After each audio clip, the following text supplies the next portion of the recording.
What's up, everybody? Welcome into A to Z Sports Picks. Brian and I are going to have a great show for you this special Wednesday NBA Finals Game 4 edition and get you ready for the game tonight. Brian, it's good to see you, buddy. You had a nice little trip to Vegas, I saw, man. I did, man. It was a great trip. Had a blast. Did not get back till like midnight last night, but it was fun.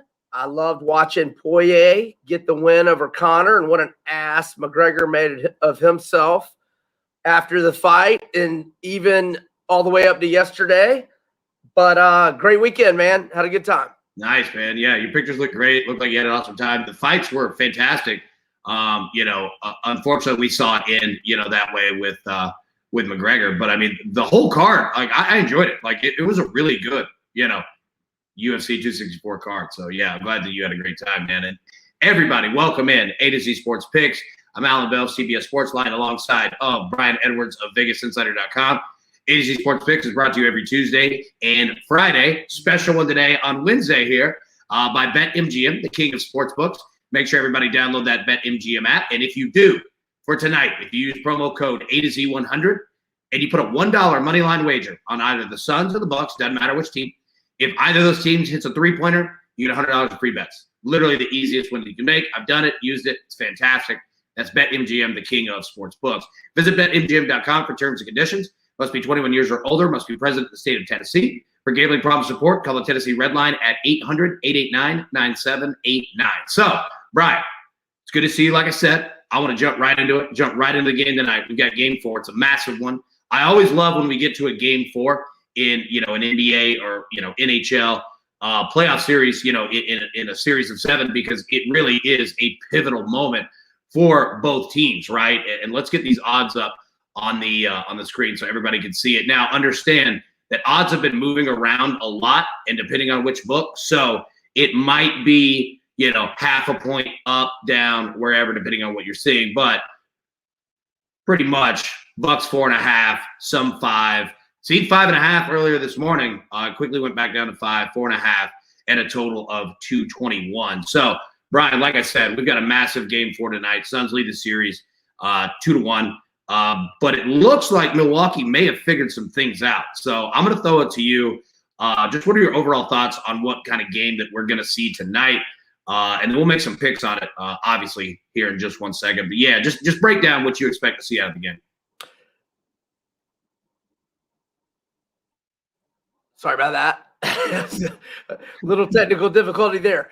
So, yes, I do think that Milwaukee is starting to figure some things out. And what Phoenix needs to figure out is how they're going to stop Giannis, because even with that hyperextended knee, obviously he's now almost actually he's 15 days removed from it now.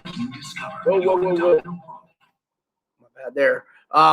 But man, 41 points last time out, and Phoenix just does not seem to have any answers for him. 14 of 23 from the field, and he struggled at the free throw line at times in the postseason, but 13 of 17 at the charity stripe. Drew Holiday, who played really poorly in games 1 and 2, bounced back with a nice 21 points, 9 assist game. Bobby Portis was really good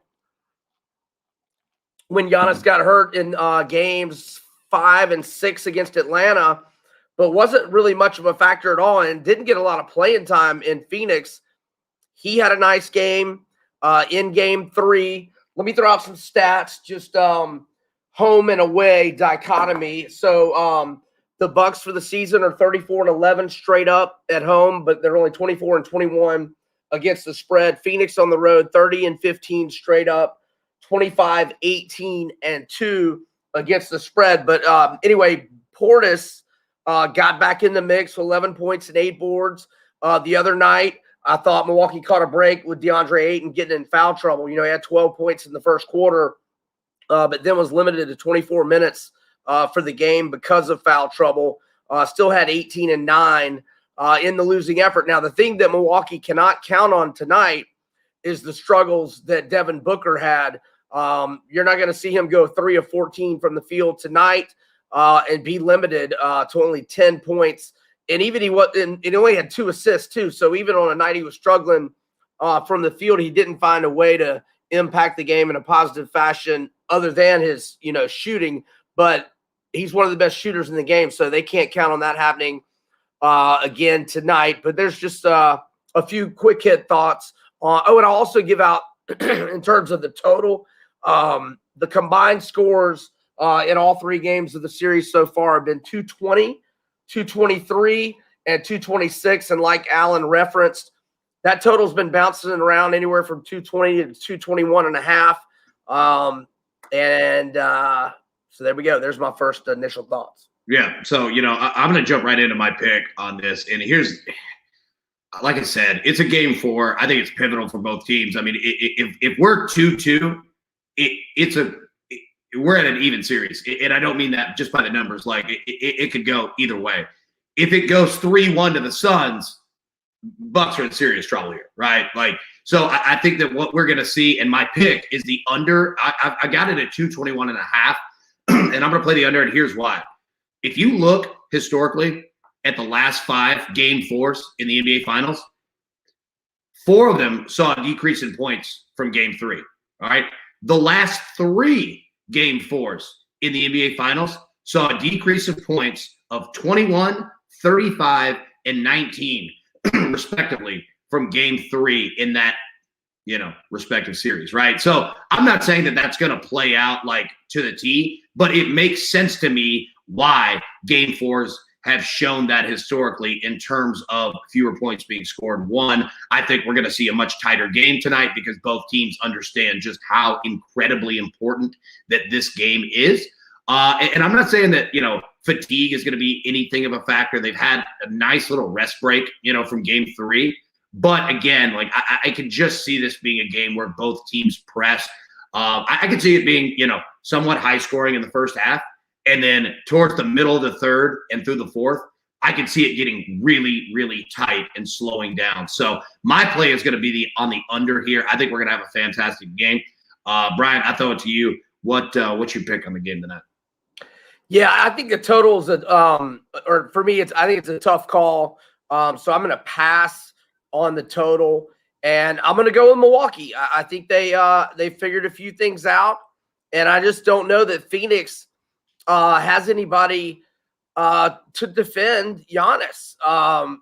Ayton is not, is too slow. I mean, he's obviously got the size, and they don't want Ayton getting in foul trouble again, like he did the other night as well. And I just think at home, they fell into the 0-2 hole against Brooklyn. Now, granted, injuries, helped them, but they were already winning that game when Kyrie got hurt in game 4. And, Brooklyn had gone up 2-0 without Harden. So, they won games 3 and 4 at home against Brooklyn. I think they're going to do the same here, even things up before they go back to Phoenix. Now, obviously, that doesn't help us for bettors unless they win by more than 4. So, but I do think they'll do so. I think Milwaukee, but behind a big effort from Giannis, Holiday playing better, Middleton playing well also. I think that trio will lead them to victory, and the spread cover tonight. I'm a pass on the total, and I like the Bucks. Nice. All right, now what I want to talk about, let's stay in this series, and let me put up a different banner here for everybody to see. What I want to talk about are the finals, the series exact prices, okay? And what we're talking about is who wins and in how many games. So let me read through these, and you can see them here on the bottom of the screen. Suns in 5 plus 275, Suns in 6 plus 300, Suns in 7 plus 260, and then on the other side, Bucks in 6 plus 600, Bucks in 7 plus 500. Brian, so I think that this is where, obviously you see these numbers in terms of the odds. This is where money can be made. And it's not easy to project, but I think that we can discuss this and kind of maybe eliminate some options here. And you could kind of play around the numbers. And what I mean by that is this. I don't think the Suns are winning in 5. Even if they win tonight and go back and they're up 3-1, I don't see any quit out of the Bucks, right? Like I could see them taking one out there. So if I were taking the Suns, Suns in 6, Suns in 7, I think those are your 2 best options. And if you're getting it plus 300 and plus 260, I mean, you could play both of them, right? Like you could hedge and play both of them the same amount of money. And you know, really just don't have the Suns win in 5 or the Bucks win it all. And you can do it now. On the other side, the Bucks in 6, the Bucks in 7. I don't think that the Bucks are going to win. If the Bucks win this series, I think it's going 7 games, right? Like I think that regardless of what happens tonight, I think that the Suns are going to get one, you know, in Phoenix. So I mean, it's fascinating to me. Like I think that we can rule out, and these are just my opinions, Brian. I'm gonna throw it to you, and you run through it, break down what you think. But for me, like I think that we could, I can eliminate, feel comfortable, Suns in 5, Bucks in 6, right? So if I'm looking at it, then Suns in 6, Suns in 7, Bucks in 7. Like I think those 3 are your best options, and there are ways to you know, to bet essentially all 3 of them and kind of give yourself a little bit of a hedge. But yeah, I throw it to you. I mean, what are your thoughts? You know, you've got the Bucks winning tonight, so that would be a 2-2 series going back to Phoenix. Yeah, I mean, what are your thoughts here? And everybody in the chat, like, put them in, like, you know, which way you would go with this as well. But yeah, Brian, I throw it to you, man. What do you think?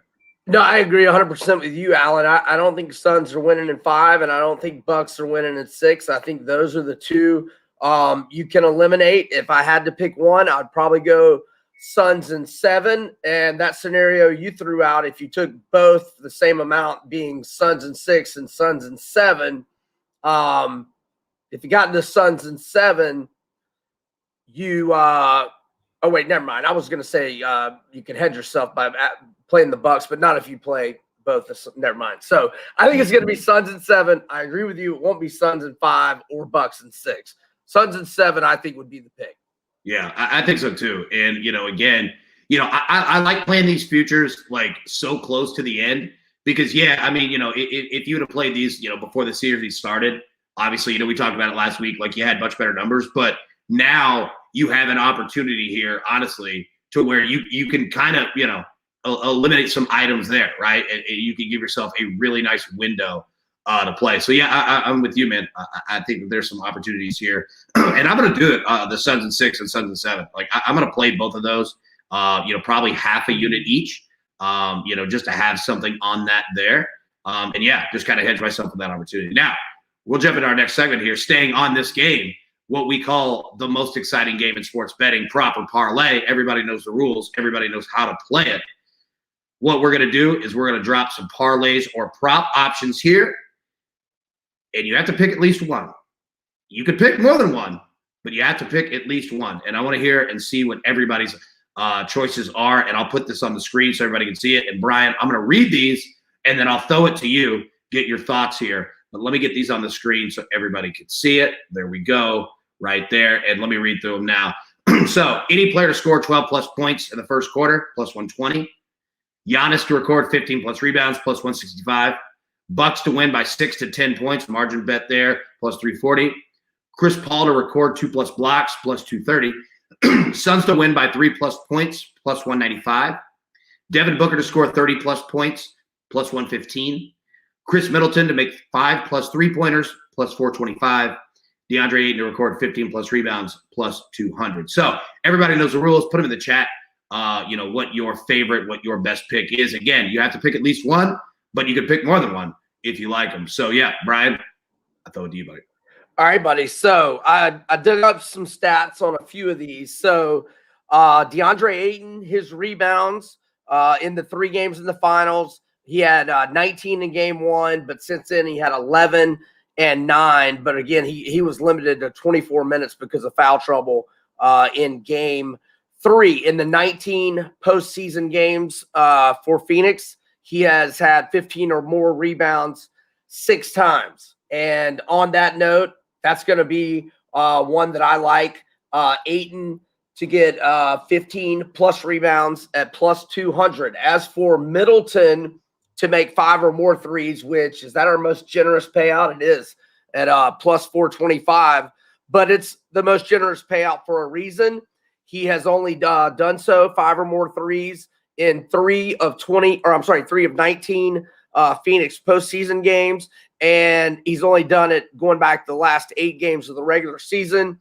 So he's only done it He's only had 5 or more threes, 3 out of Phoenix's last 28 games. As for Booker, in the finals so far, he has scored 27 in game 1, 31 in game 2, and then the only 10 in game 3. However, he's had 30 or more in 8 of 19 games. And I think, plus 115 is not that good of a payout. I do think he has a bounce back game. So I'll say I will go with Booker there, although the plus 115 isn't overly appealing. Now, here's the one I would stay away from, and I'm surprised there's not better odds for it, because Chris Paul to record 2+ blocks. Okay, he has done that just once in 19 postseason games. I'm sorry. None in 19 postseason games. I have horrible handwriting. It's hard to read. In fact, he's gone 25 games in a row without getting at least 2 blocks. The last time he had 2 blocks was May 5th against my Hawks when they got pimp slapped 135-103. He had 2 blocks that game. Chris Paul's only had 2 blocks twice in 89 games. So there's some just notes, and then the 2 I like are Ayton, especially 15+ boards, and then I'll go Booker as well, 30+ points, as he's in bounce back mode after only a 10-point performance in game 3. Yeah, I like that. Now, let me say, I'm not playing any of the points ones. Again, with me playing the under, I think that it's going to be a much tighter game. I'm not saying that none of them hit.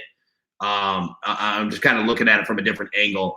Really, I only have one, and it's Ayton to record 15+ rebounds.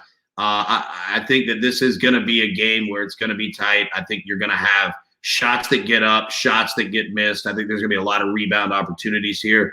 Giannis is interesting to me in terms of his rebounds. I could see him having a crazy tight night, very, kind of Westbrook-like, right? Like in terms of, him having numbers all over the stat sheet. But yeah, for me, Ayton, 15+ rebounds, that's the only play that I'm going to jump on. And yeah, everybody make sure, put in the chat, like who you're playing. I want to see what we've got and what you guys are all over. Now, going back, just our previous segment, we're talking about the, exact series score. Says, why not wait till after game 4 if you're betting on the Suns in 7? Yeah, it's not a bad, honestly, it's not a bad play. Like, if the Bucks win tonight, your odds are going to go down a little bit, but yeah, I mean, it's not, that's not a bad play, and he says the same thing, I already played Suns in 6. I'll wait to play Suns in 7. I have nothing against that strategy whatsoever. I think that, the same way we were talking about using numbers to hedge, I think you can use time to hedge as well. Now you're going to run out of it. But yeah, me and you were saying the same thing. Like, I think that you're going to, while your odds, might decrease a little bit, your pinpoint accuracy, might increase, if that makes sense. So yeah, I don't disagree with that play whatsoever. Now, our final segment of the day, jumping out of the NBA Finals, and let's just kind of reset before. Brian, you've got you're taking the Bucks and the spread tonight, correct? Yep. Bucks. Well, I got it -4 yesterday. If your number's 4.5, I can't sleep if I get beat by the hook, maybe by the half point to 4. But yeah, that's my play, Milwaukee -4. And then on the props, Ayton 15+ boards +200, Booker 30+ points +115. Nice. All right. Yeah, and I'm going to play the under in this game. Zach Goodman says he's playing Middletown under 38.5 rebounds, points, and assists. Any thoughts there, Brian? And again, for sure. Yeah, go ahead. So he had 18 points, 7 boards, and 6 assists in game 3. So that is 31. So that would be under. I could see him. I mean, I think 7 boards and 6 assists, that's pretty good for his boards and assists, getting 13. That does seem a little high, Zach. And, I went over how many times he had. Well, that was just threes, not points. Never mind. Yeah, I would lean under on that, Zach. Yeah. I would lean under that. I mean, that's way, he was 31 for game 3. That's well under. And I think Giannis is going to get most of the shots just because of matchup purposes, because I just don't think Phoenix really has many answers for him. Ayton's too slow, and then the rest of the guys just really aren't big enough to handle him. So I could see Giannis getting more of the field goal attempts, and therefore I don't think Middleton's going to have like a 30-point eruption. Those big games he had, or a lot of them were against the Hawks. Obviously, he had the huge games when Giannis was sidelined. Yeah, I'm with you. I think this is a large number as well, especially for somebody like me who is banking on the under being hit. And if the points aren't there, obviously you'd be worried about rebounds, which again he's not going to make all that up in rebounds, right? Like, and if points are going to be down, I can see assists being down as well. So yeah, I like it as well. I mean, 38.5, I think it's a large number. I think playing the under there is pretty strong. So yeah, so our final segment of the show, moving away from the NBA Finals for tonight, we want to talk a little NFL as well, right? Brian, there are only 8 Sundays left without NFL football, like real games.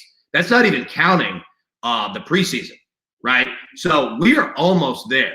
And what we want to do is we want to take a look at what is the number one best bet on the board in the NFL, for you, for me, for everybody in the show. And again, this could be any bet. It could be a week 1 spread. It could be a week 1 total. It could be a futures bet. It could be a rookie of the year bet. It could be win totals. I mean, anything is available. So Brian, I'm going to throw it to you.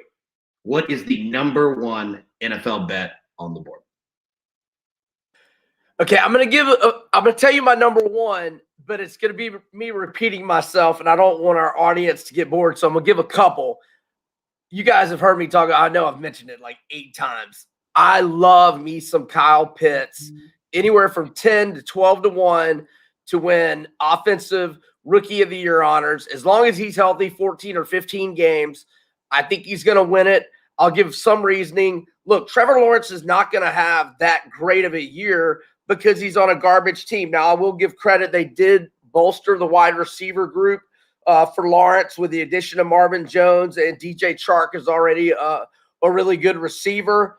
But I just don't think that offense is going to be that good. So, and then you look at Wilson with the Jets. Those 2 guys are not going to be in this conversation. I don't think, and I don't think their teams are going to be very good. Now, I'm not saying the Falcons are going to be great because they're going to have a terrible defense, but I do think the Falcons are going to have a top 10 offense for sure. Maybe even close to a top 5 offense. I still think Matt Ryan is still a really good quarterback, and there's Calvin Ridley. And Pitts is going to get so many opportunities. They're going to get real creative with the way they use him. All right, I'll throw one more out with a little local flavor. And, I'm saying that Pitts bet, when I'm talking about a 10 to 12 to 1 bet, I'm normally talking about playing it small. I'm going to have a big bet on Pitts. On this one, I am going to say just a little bit. But I think Julio at 25 to 1 odds to be comeback player of the year is definitely going to have a shot. Their defense is not going to be able to focus on him with Henry and A.J. Brown. I mean, Julio, and look, we've had other good receivers that he's played with in Atlanta. Obviously, Ridley, he had Tony Gonzalez for a while, even Mohamed Sanu, et cetera. So it's not the first time that he's been in an offense with a lot of threats, but I think Julio could have a big year.